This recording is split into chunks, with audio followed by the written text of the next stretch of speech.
guys, it's Coach G and Kaylee. So we're going to go over some details for the cross choke from closed guard. So, starting off in my closed guard, Kaylee has her hands on my hips. She's postured up as she should be.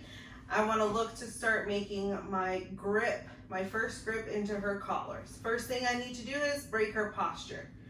So, I'm going to put my hands under her wrists, bring them together underneath, and if it's tight here, I can get my arms under. I'm going to bridge my hips up. As I bring them down, I create that space to bring my hands in, hands together, knees to my chest as I pull my hands through. So here, breaking her posture down, her hands are on the mat. From here, I'm going to use one hand to open her gi, open that collar up so that I can feed my hand in as far back as possible. Ideally, I want my wrist bone along her carotid artery here. Now, second hand.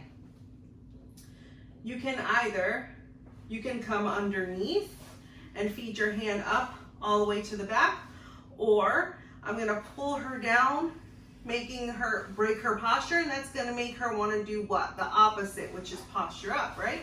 So as I break her down, I'm gonna reach over and I'm gonna grab the material on her shoulder here. And then as she pops her head up, I'm gonna let this arm come through, and now I have both arms under her chin.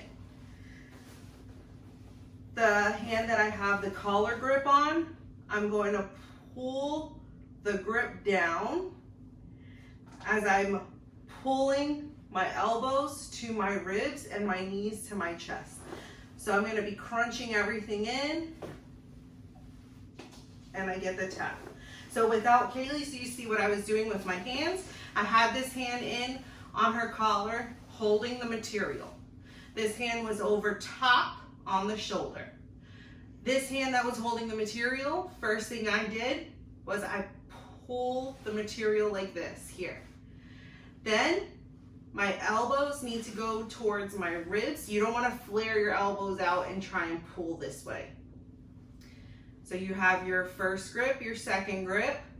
One, bring your elbows towards your ribs as you're bringing your knees to your chest, crunching everything in, pulling the grips apart, and they're going to tap before you can even get that far. If you have both the grips in, so you have your one, if I fed this bottom one in, two, that first move I did with my wrists, pulling them down, if I do that here, I already get the tap even before I start bringing my elbows and really crunching everything in.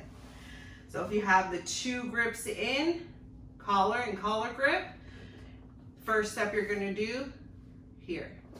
Here, most of the time you're going to get the tap just there, but you would go here and then again, pull everything in. Thanks for watching. I hope those details help you finish the cross collar choke. It's one of the first chokes that you learn, but I feel like it's a choke that it takes a lot of people a long time to really learn how to finish it and actually get the finish when they start trying it out live. If you have any questions or there's something that you want to see, I know I'm getting a lot of requests for a certain submission that we're still working on, trying to figure out how we're going to record that one for you. So we are working on it, but if there's something else that you want to see, let us know down below. As always, make sure to like and subscribe, and we'll see you next time on the mats.